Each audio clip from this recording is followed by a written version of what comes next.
All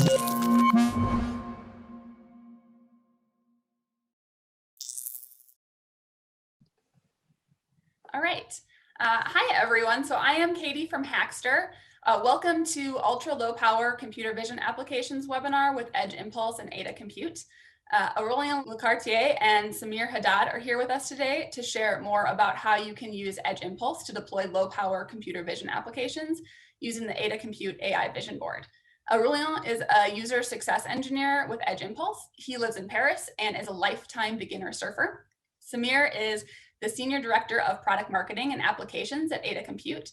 He has over 20 years of experience in product strategy, technology, and marketing. And prior to working at Eta, he worked at Renesas Electronics Corporation and ST Microelectronics. So the first 45 minutes of today's webinar will be a presentation followed by a demo, and then we'll have about 15 minutes for Q&A at the end. So if you do have questions during the webinar, there's a Q&A at the very bottom of your screen. You can find that, so click on that and type your questions in there. And Aurélien and Samir will get to as many of those as they can before the end of the session. So thanks again for joining us, and I'm going to let Samir take it from here. Okay, thank you. Thank you, Katie. So good morning, everyone. Good afternoon, wherever you are. So I'm going to, today we are going to talk about ultra low power computer vision applications. But before we jump into the subject, let me just introduce ourselves. So you can see here, Aurélien said he was a lifetime beginner surfer. So I do also surf, but I'm a real beginner. Yeah, this picture was in a warmer place than France, definitely. Aurélien was in a warmer place. I'm in California, so you can see we still need the wetsuit there. Okay, so this is just a small story. So we are talking about today embedded computer vision, and the same way there is lots of diversity in the natural kingdom about vision. You have like very small animals like the flatworm that have only 2 eyes, with 2 receptors, the fly that has 6,000 receptors in their eyes, and the human that has 120 million receptors. So the same way this diversity exists in the animal kingdom, you have the same diversity in the electronic world. And you can see sensors with 1 pixel, that could be just your PIR sensor, 1 million pixel for low power cameras, and up to the 120 million pixels that you can get in your mobile phone, for instance. So with this diversity, there is also diversity of application that you can build. And one thing that you can do even today is build low power, low cost embedded vision application using the lower end of the spectrum in terms of sensors, in terms of cameras. You can find very low power cameras that are very simple to use and can provide some images at low power and at low cost. So that's what we are looking at now. And this is in this lecture, we're going to show you how you can use these cameras. We're using one from IMAX and an efficient processor from Eta Compute to build a low power embedded vision application. So first, a little about Eta Compute, and it will be very quick. So at Eta Compute, we started with hardware doing very efficient, low power, multi-core processors for machine learning. That's why I would say the foundation of the company. We started that in 2015, more or less, and we launched our latest processor in last year, the ECM3532. But building on that, we have also worked a lot on software. So we developed what you call TensorFlow, which is our software platform for machine learning at the edge. And this was launched also last year. And we have a unique way of doing multi-core processing efficiently for machine learning applications. And then on top of that, in fact, we also developed more algorithms and neural networks, and more subsystem and boards. We have identified that there is a need in the market for semi-finished solution we call subsystem that people want to use as is. They don't want to build their own board. They don't want to try to identify the sensors and put everything together, understand all the pieces. They just want to use something that is ready to use. And that's kind of what we are doing with the AI Vision board that we have been using today. So in this subsystem and board solution that we develop at Eta Compute, we have so far launched two type of boards. So the first one was the AI sensor board that you can see on the top. And it's a very small board. You can see 1.4 by 1.4 inch. It has our ECM3532 or processors. And it has microphone, accelerometer, pressure temp sensors. So that was the first board that we launched. And recently we launched the AI Vision board, and that's the one that we'll be using for this lecture. So the AI Vision board is just slightly bigger, 1.5 by 1.5 inch. And it has also the microphone, the accelerometer, the LS, but it brings the camera. And that's really the most important thing on this board is that it enables low power embedded vision. So let's look at this board a little more. You can see here, we have this IMAX camera, HM360. It's a 96-degree lens. We have our ECM3532 AI processor. On the board as well, we have other sensors like the accelerometer, gyro, microphone, ambient light sensors. So you can do a little more than just camera if you want on the board. We also offer a Bluetooth chip on the board, so you can connect remotely when you are battery operated. There is also serial flash on the board, so you can do data acquisition, and it is very important for tools like Edge Impulse, being able to store sensor data and to do it for your data acquisition. And we have the CR2032 battery socket. And then you have some interaction that you can do with the board. So we have the red LED, the blue LED, we have an action button that you can use. And finally, we have also an extension slot where you can do, in fact, it's an SD card format, but it has UART and SPI. So you can add anything that you want there to adding a sensor, adding another RF, for instance, that could be possible. And the board has a connector, a 6-pin connector, where you can bring power and as well as UART signals. So that's the connector that we'll be using to communicate with the Edge Impulse tool. So the board, of course, is supported by Edge Impulse, which is a very nice tool for a quick start on machine learning, and Aurélien will talk about that. We support also TensorFlow. We're part of the TinyML community. And the board is available on DigiKey as well.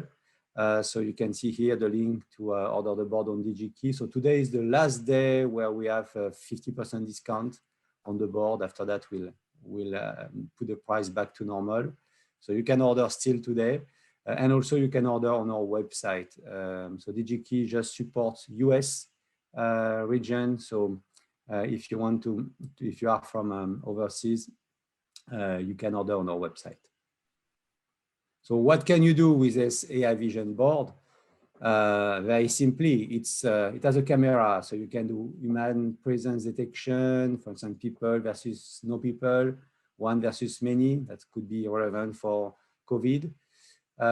We can do people counting as well. So this is an application we have implemented, so we can see how many people are in the room. You can do, of course, object detection, so various type of object detections. I think that's what Aurélien will show today. You can do also anything related to sound. So for instance, we have a demo on Edge Impulse about voice. You can also do sound classification like glass break detection. And then you can do also anything related to vibration or gesture with the accelerometer. It's not yet supported on the Edge Impulse tool, but it will be soon. And I think this is for me. Now I'm going to give the floor to Aurélien. Aurélien, it's your turn. Cool. Thank you, Samir. Yeah, so just to say a few words about Edge Impulse before diving into the demonstration with the AI Vision board.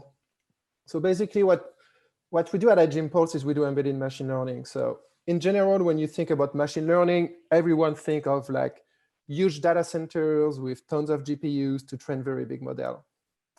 But with embedded machine learning, it's a bit different.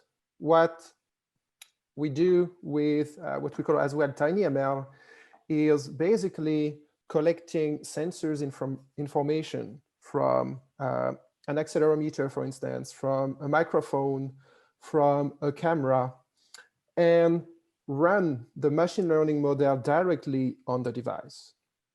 So using Edge Impulse, you can use the Edge Impulse platform to train your machine learning model and then create a library that you can directly import into your embedded application to run the inference on target. And so we support from Cortex M0 Plus up to CPUs. So a couple of figures about Edge Impulse. So at that moment, we've got more than 10,000 developers using the platform, more than 16,000 projects, and also like millions of data set samples. And so you can go on edgeimpulse.com, sign up for free, and use the platform for free. We've got also an enterprise version if you need like additional features, especially for like pre-processing, or if you want to do some like custom firmware deployment for your board. It's also something that is available within Edge Impulse Studio. And yeah, so as I was mentioning before, Edge Impulse, we are an embedded ML platform, which basically help you to go through your machine learning workflow, starting from creating your data set. So basically acquiring data, either directly from a board connected to your PC, or importing an existing data set that you have available. Once you have created your data set, you train your model on the platform. And we will see during the demonstration, basically, when you create your model, it's usually a mix of signal processing features and neural networks, and also anomaly detection if you want to do anomaly detection. We do signal processing because in general, you can get more valuable information from after applying some signal processing. For instance, if we look at movement detection with an accelerometer, you would want to apply, for instance, a low-pass filter to filter out all the vibration and all the high frequency. So you create the impulse with signal processing and your neural network. Once you've trained it, you can test it directly on your device. And if you are satisfied with the performances, you can either create directly like a binary firmware for your board. So for all the boards that we support officially in Edge Impulse, so the Eta Compute AI sensor and AI Vision are officially supported on the platform. And you can also create a C++ library, which has no dependency. So you can use this C++ library to run your model on basically any device with a Cortex M0 Plus or more, and even run it on your PC if you want to do some quick test and validation. So yeah, as I was mentioning, you can basically deploy your machine learning model anywhere. So you can use the C++ library to deploy on target. We've got also WebAssembly, which is available, basically more oriented for JavaScript development. And as I was mentioning too, we can create directly binary firmware for the boards that we officially support.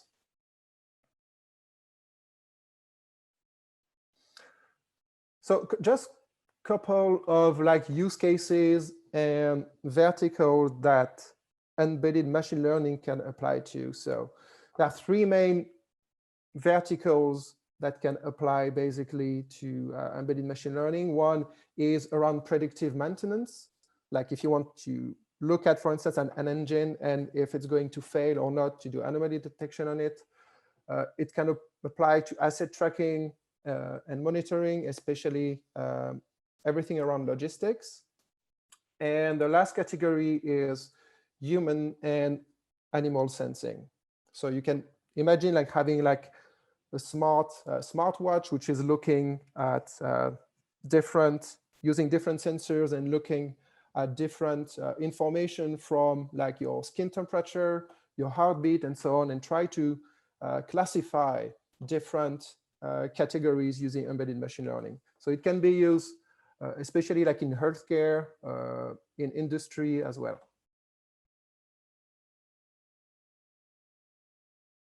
Okay, so let's switch now to the demonstration part. So here we've created an example project, which basically the goal of the project is to do some image classification between different tools I have at home. So one is like a tape, so like a ruler that I've got, and like screwdriver. So I've already collected some data samples, but I will guide you through like the machine learning workflow on this particular project to show you how you can acquire data, how you can connect your device, train your machine learning model, and at the end, we will deploy the model directly on the target. So starting from here on the dashboard, if you look here on the left side of my screen, actually, let me zoom in a little. If you look here on the left side, you've got basically the embedded machine learning model. So going from creating devices, doing data acquisition, then you create your impulse. So the impulse is, as I was mentioning before, usually a mix of signal processing features and neural network. Then you train your model, you test it, and then in the deployment phase, you can create your C++ library or your firmware. So let's go to the next category here, devices. As you can see here, I've got the Eta Compute board, which is here connected through USB to my laptop. So it's the way it is connected is we've got basically like a proxy. We've got a CLI which act as a proxy between your hardware and the Edge Impulse project. So that's what I have started in order to connect my board to my particular project. So I've got my board connected here, but if I click on connect a new device, you can see the different ways to collect data for your project. So the first option is, like I did at the moment, is connecting a fully supported development board. So you can just go here, click here, it will guide you through our documentation. You will be able to download the Edge Impulse firmware, and then you flash it on your board, and then you're good to go to start acquiring data for your machine learning project. You can also use your mobile phone. So it's like a cool way to basically collect data very quickly. So you can access your accelerometer, the camera, and the microphone from your mobile phone. And the way it works is here, you can just scan the QR code and it will open a web page on your smartphone to connect it to the project. And the other ways to collect data is, as I was mentioning, if you may have like an existing data set which is sitting on your computer. So you can use directly the upload option. You can also collect data from your computer. And if you have a board which is not supported yet by Edge Impulse, what you can do is use here the data forwarder, which is basically, we have a very simple protocol where you just write the sensor's information on UART, and using our CLI tool, we will just forward the data to the Edge Impulse project. So different ways to collect data. So once you've collected your device, you can go here to the data acquisition page. So as you can see, I've already collected different images for my project. So you can, in general, for image models, you would need to collect like tens of images for each class you want to detect. So in my project, if you look here, I've got 3 labels. One being images of the screwdriver I've taken. I've got the ruler, and here I've got like a random class, which is like just random images that are not a ruler or a screwdriver. So multiple images here. And because the AI Vision is connected to my laptop, I can record new data here using this this section here on the page. So I would just select the camera sensor, and actually you can get here an overview of like the live feed of the camera, so which is here. Okay, my laptop is upside down, but you can see here my laptop. And so I can collect a new sample just to show you how it works. So let's say here I've got the ruler. So I just type ruler and start sampling. And you can see here now I've got the new sample that just appeared in my data set. So you create your data set first. Once you have created your data set, you go to the import design section. So that's basically where you would define what will go into your machine learning model. So as I was mentioning before, usually we've got like signal processing blocks to start with. So in this particular case, we have an image block to basically read the pixels from our data set. But we've got like a bunch of different processing blocks depending on the project you want to work on. So if you want to do audio classification, we're going to get dedicated audio block for speech recognition, some other blocks that are better for like non-voice audio, such as the MFE, which is here. You can do spectral analysis, which is really great for time series. So for instance, using an accelerometer or a temperature sensor. We've got also the spectrogram. And if you have like some very specific processing to do, you can also add your own custom block. So you can go here, add custom block. It will guide you through the documentation on how to build it, but you can basically add any type of processing using this feature. So we have here the image, and then we've got our neural network here for to classify the images. So we've got different blocks to do basically either classification, regression, or anomaly detection, as you can see here on this page. So once you've defined your model, we can go here to the next section, which is image. So you will see here for images, it's like very, we don't have many parameters to tune. So it's either you select RGB for your image input, or you decide to use grayscale. So in our case, the HiMax camera on the Eta Compute board is a grayscale. So that's why we are also using here the grayscale. So you select the grayscale, and then you basically generate features. So it will basically convert your images to grayscale or keep them RGB. And on the right side here in the Feature Explorer, you can get, we are using some dimension reduction to be able to see, like in a 3D view, how your different classes are clustered. So in orange here, I've got my ruler images. In green, I've got the screwdriver. And in blue, it's like the random one. And so I can select each of them one by one. And it's interesting here because you can actually see we've got basically like two clusters. And the reason we have that is because the project I'm using right now, collected images also using my phone, which has like a different lens. So it has a different lens, and basically here you can see that the features that will be generated will be a bit different because the lens is different.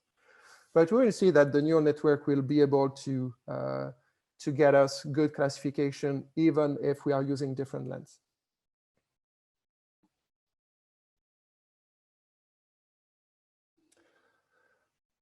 So the last step for the impulse design is a neural network classification. So here we use like a 2D convolutional network.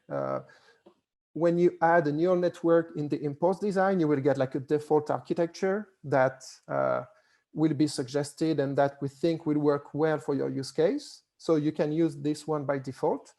But if you know a little, or if you know a lot actually about machine learning, you can also rearrange the architecture of the neural network. So either using the UI here, so you can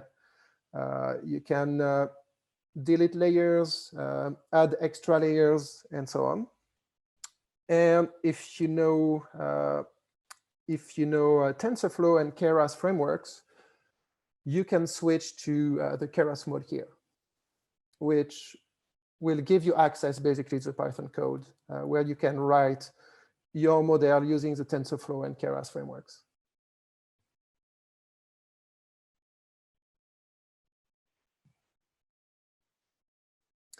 I'm just switching back to the basic mode. So once you've defined that, you can also change the number of training cycles and the learning rate if needed. And then you just click Start Training.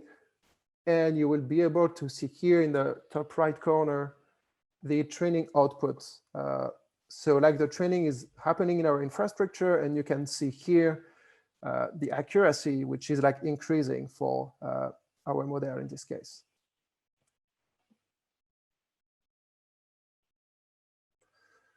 And so basically, once the model has been trained, you can look here down at the accuracy of your model. So here we've got like 73% accuracy. It's like all right. It's not amazing. So probably it's something we could improve by probably adding a bit more data for this particular use case. And also, if I would have used like only one type of lens for the project, we would get a better accuracy. But it's something which is interesting, I think, because when you think about machine learning models in general, the way you will collect data is, in many cases, you will use different sources. And so it's important to keep in mind that the more sources you have, in general, the more data you would need to get a good accuracy in your data set. But here, let's say we are fine with the accuracy for a use case. So the next step is once you are like happy with the existing training performances, is you can like try it live on using the live classification, which is there. So here you can see my Eta Compute board is still connected, and we can decide here to take a snapshot using the camera and see how is the classification. And here you can see like I've taken a picture of the ruler, and we've got like 74% accuracy for it. So that's pretty all right, I think, for this case. So using the live classification, it's like a great way to do like a quick test when you have the board available. But in general, you will have like a specific test data set for your project. So the way you will want to test it is you want to use here the model testing section, where basically you can select the whole test data set that you have, and you just click classify all, and it basically goes through all the test samples that we have, and it's applying the neural networks that we have just trained before. And yeah, you see here like it's quite green. Okay, we've got a few like uncertain categories, but overall we've got 75% accuracy. So that's like it's actually very close to the training accuracy. So we are good with this classification. Okay, and so once you're done with the model testing, what you do is here go into the deployment section. So as I was mentioning before, like we've got you have like different ways to deploy your impulse. You can either create a library. Here you can create like a C++ library with no specific dependencies, and if you want to, you will generate, most of the time you will use this to wrap around the machine learning model within your own embedded application. And so you select this, and then you build the library. It's completely open source, so you've got access to the source code of the library. If you are using Arduino or STMicro, you can select also those options. And we've got also the WebAssembly, which is, as I was mentioning, specific to JavaScript environments. So you can use that to basically, as I was saying, deploy your impulse within your embedded application.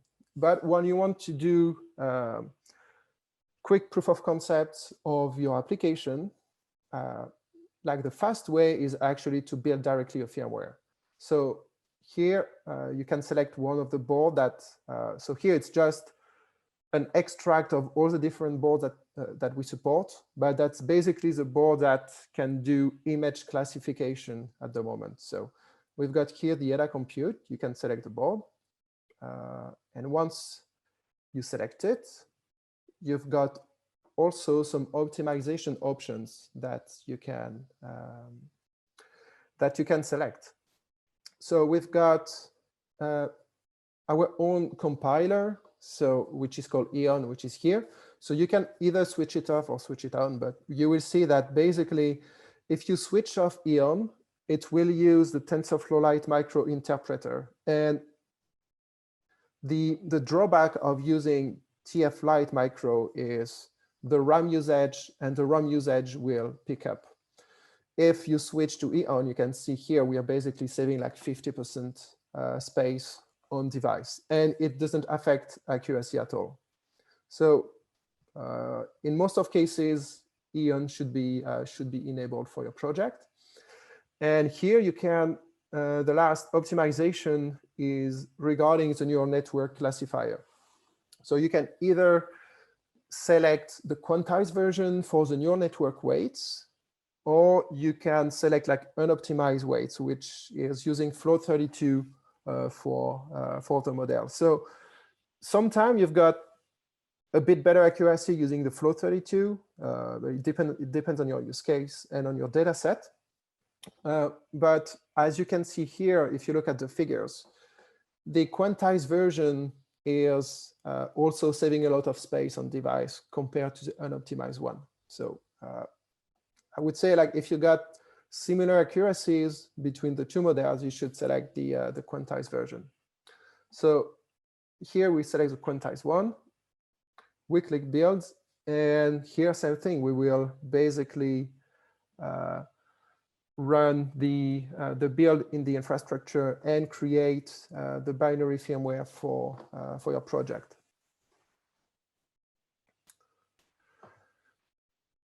And so yeah, so now we've got the binary, which is here available. And so you can open it, and basically you've got like flashing scripts. Depending on your operating system, you just double click and it will burn the firmware on your board. Also, one thing to mention is, so this firmware, as I said, like it's a binary firmware, but the source code is also available on GitHub. So you can go on github.com/edgeimpulse, and you will be able to grab the source code for the AI Vision board, but also for the different boards that we support. All right. So what we'll do next is, so I've got actually the firmware, which is already running here on the board. And what we can do is, like, I can use the Edge Impulse CLI to run the model on target. So let me zoom in a little so you can see. So, like, I've got the board here, which is basically like pointing at my laptop. So you can see that it's predicting random things, which is basically what we would expect. So like 94% accuracy, it's like something that we don't know what it is about. And now basically what I can do is I can use like the ruler that I have here and point it to the camera, and we'll see that it will detect, as you can see here, the ruler with 74% accuracy. So it's like super easy to basically do a project using Edge Impulse, creating your data set, creating your impulse. Like here, as you can see, I've basically collected like tens of images for each class. You can do that in like 15 minutes, 20 minutes probably, and then going through the pipeline, creating your impulse and testing it. It's maybe an additional 20 minutes, but basically like in less than 1 hour, you can get your proof of concept running on your target. So this is really cool, but something which is even better is, okay, let me stop that, is as Samir mentioned, you can basically put like a battery here on the Eta Compute board. So then you just need to move a jumper to say that you don't want to get the power supply through USB, but through the battery. So I just switched the jumper right now. And if everything goes well, we should be able to get classification through BLE. So actually, let me bring my phone here.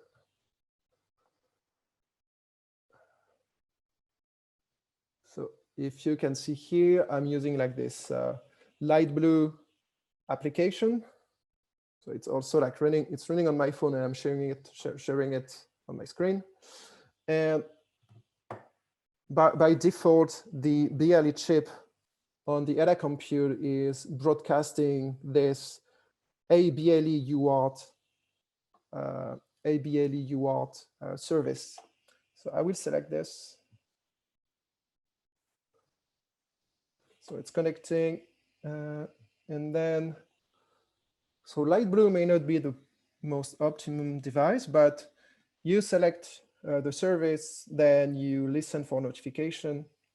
And then from here, I can basically send commands to the board to start the machine learning model. So I just need to switch to UTF-8 here. And then I write a new value, and it's basically the AT command we have in our firmware to start the impulse. Okay, cool. So now you can see that I send the AT plus run impulse, and I've received this notification that says start inference. Yeah, and now I'm just looking at my laptop, and you can see it just detected a random class, which is what we actually expect. And so basically, it will broadcast new notifications once it will detect a new class. So like now, if I'm pointing to the ruler, it should basically broadcast a new class. It's not always easy because I have to look at where the camera is pointing at, but if I don't move for a few seconds, it should work. If it doesn't, it's just a demo effect, right?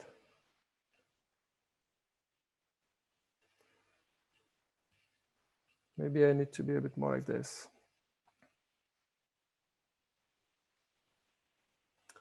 Okay, well, won't spend too much time on that, but it was just to show you that it's actually really cool to use the BLE from the board and using the battery, because in this case, you don't even need to have it connected to your laptop, and it brings a lot of multiple use cases when you can mix machine learning plus connectivity such as BLE.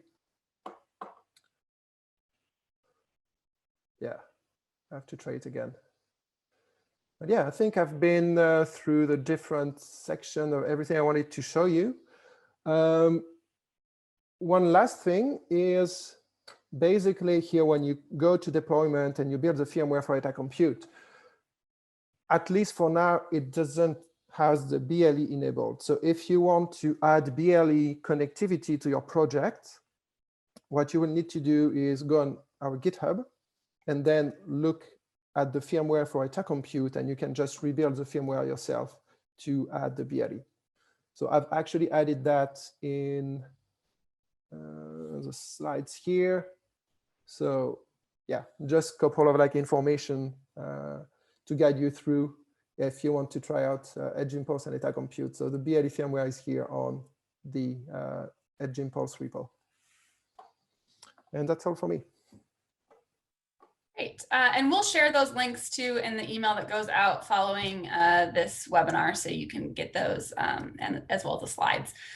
So we're going to move on to Q&A. So Aurelian and Samir, if you can answer some of these questions, I think we've got a fair number that have come in. So yeah, we have many questions. Thank you, and thank you, Katie.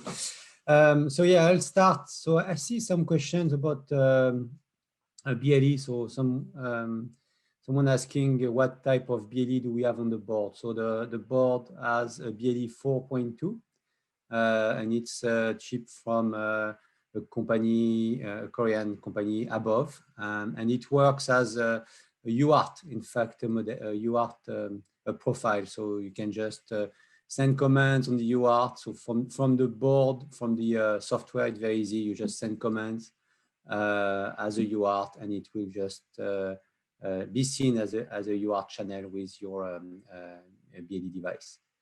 Then there is another question regarding the board order. So we put the links for the board order on the chat window.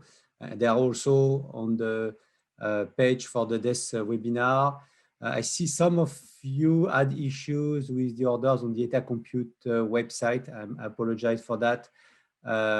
So please send me a message and I will sort that out for you. So semir@etacompute.com, and I will make sure that those we have orders on the website get these boards. Aurélien, you want to take some questions? Yeah, sure. Yeah, there's one question regarding the TF-Lite model. Like, is Edge Impulse capable to create model as TF-Lite? So yeah, it's actually something you can do.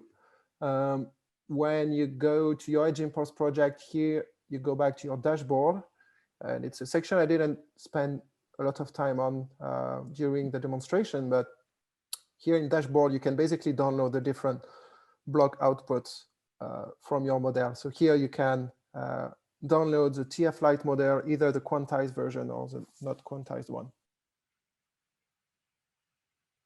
Okay. Yeah. Yeah, so there is also a question for Eta Compute regarding the chip ECM3532. So the question is it in production? Yes, it's in production. So it's fully qualified. We can accept orders and volume orders. And there is a question regarding the chip cost. So just to give you an idea, it's a sub $5 chip, and in volume it's less than $3. So That's just to give you an idea about how low cost the device is.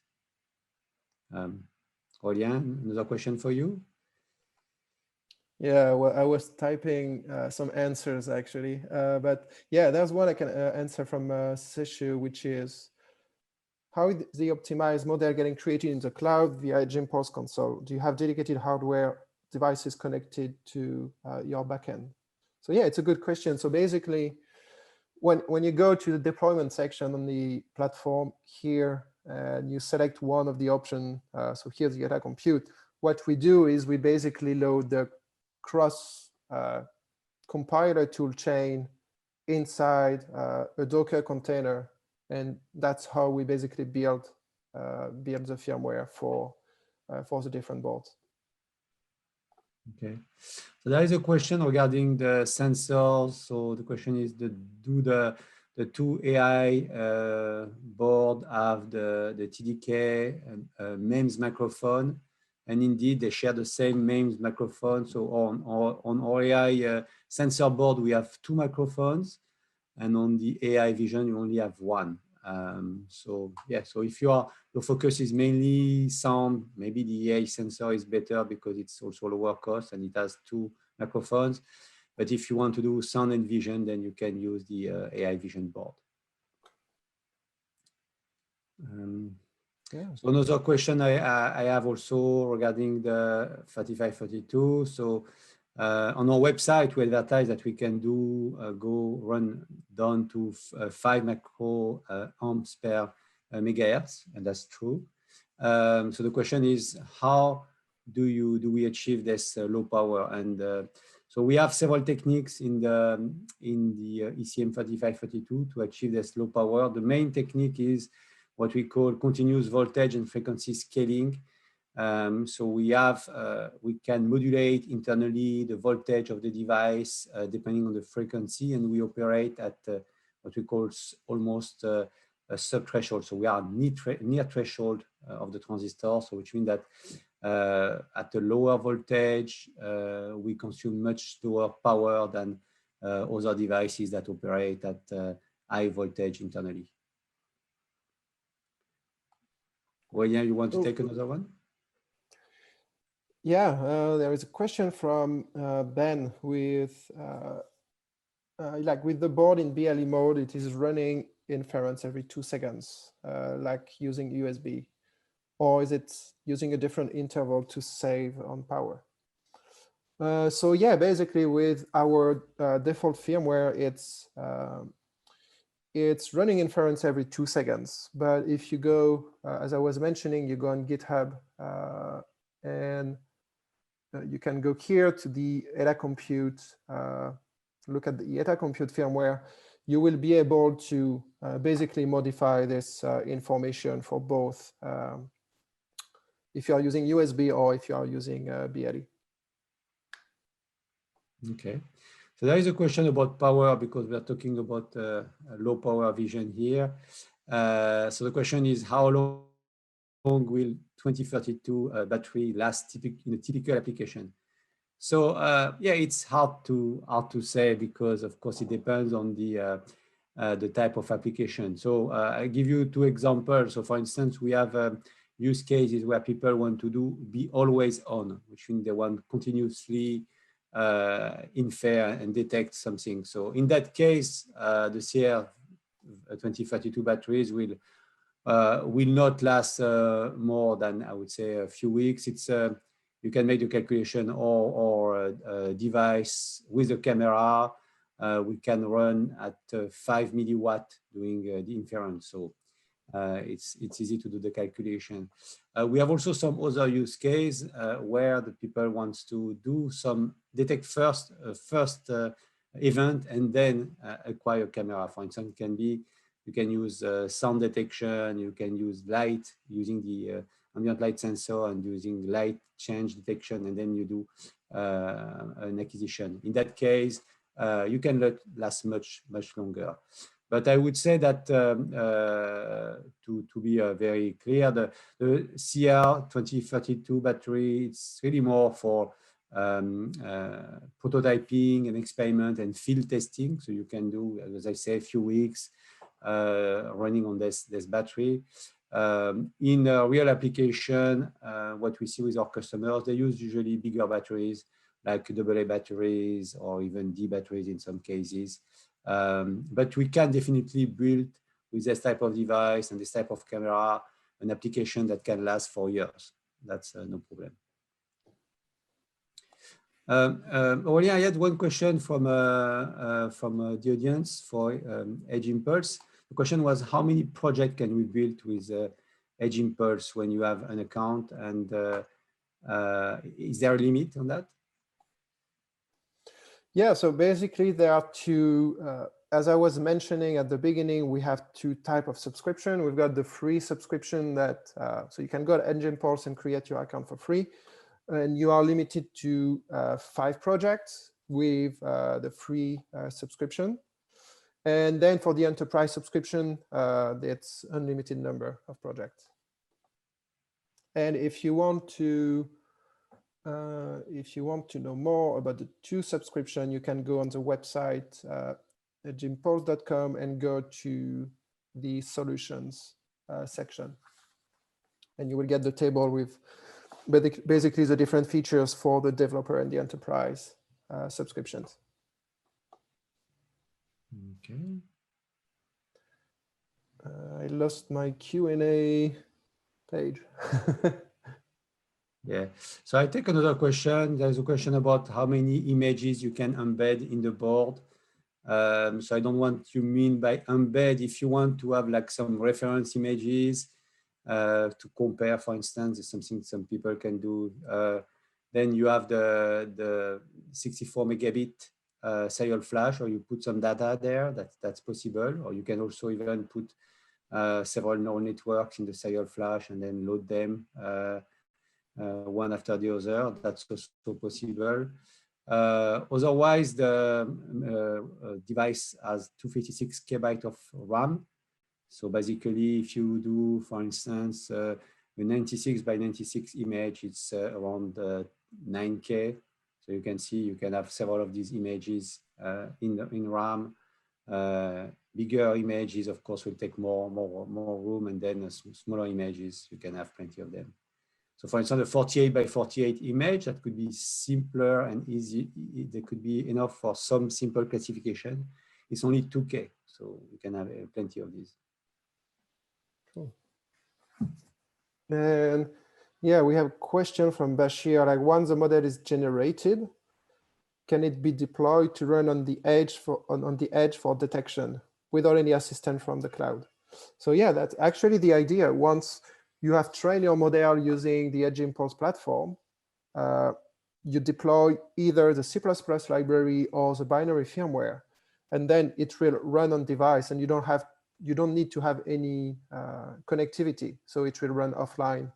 You don't need to have any connection to the Edge Impulse cloud.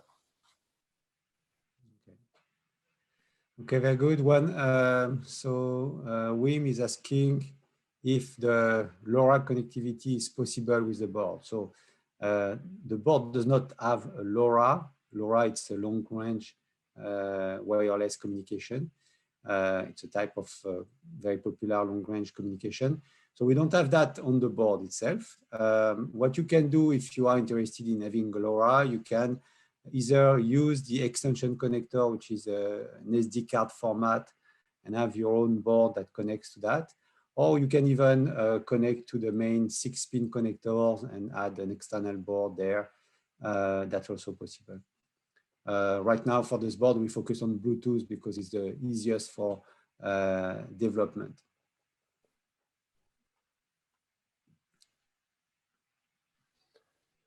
Okay.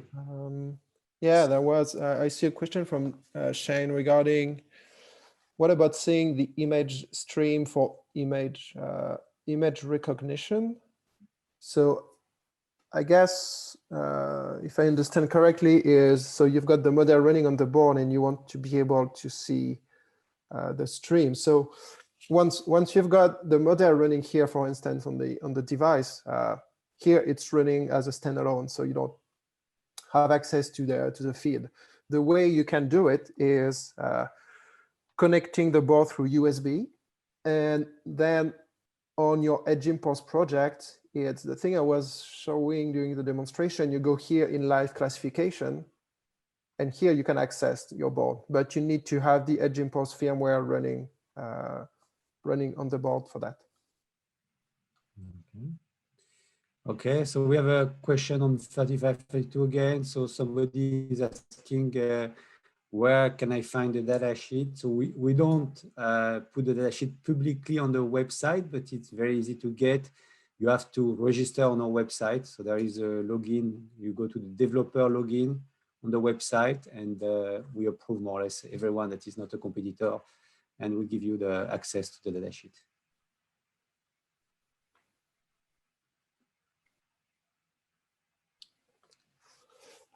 Yeah, we've got a question from Al regarding, do I have to know machine learning already when using Edge Impulse? So you don't have to know machine learning like if you want to use the default model. So we have, I think, very good default models depending on your use case. If you are dealing with audio, with images, or with accelerometers.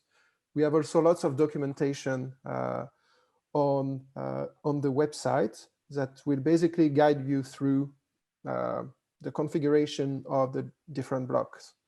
And then, of course, if you have knowledge about machine learning, it's always better when you want to fine-tune your model. But more importantly, I think, is to get knowledge about embedded programming. So knowing embedded programming will be definitely valuable once you want to deploy your model on your target. Okay. So I have a question about memory on the board. So, and from Paul.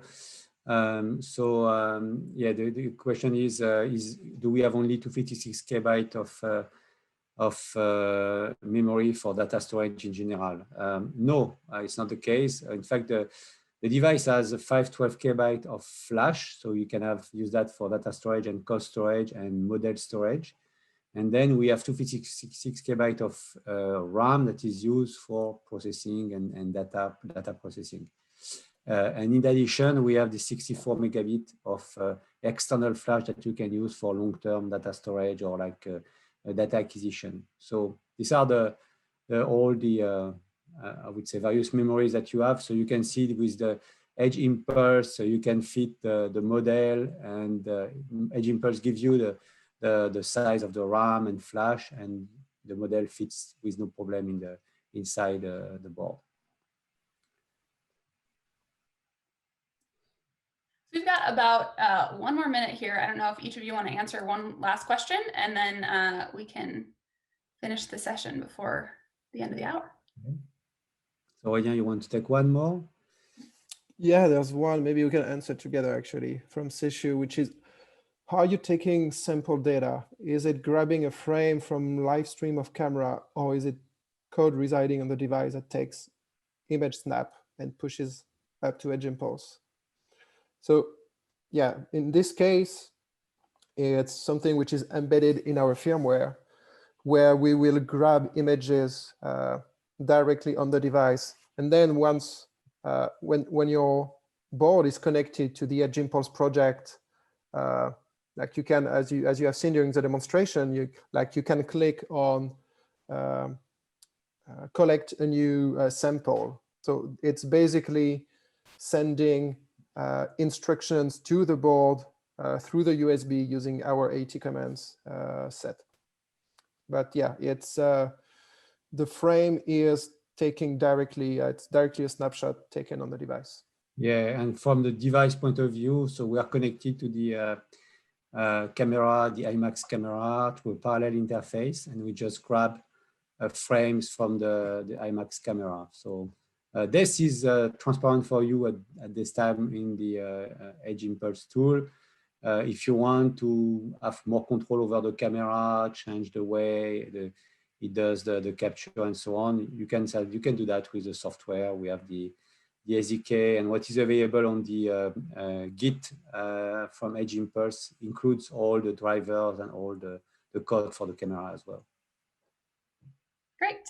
Well, thank you both so much for joining us today and sharing all of this information. We'll be sending out an email with lots of these links that were shared during the session today. And thank you everyone for joining us.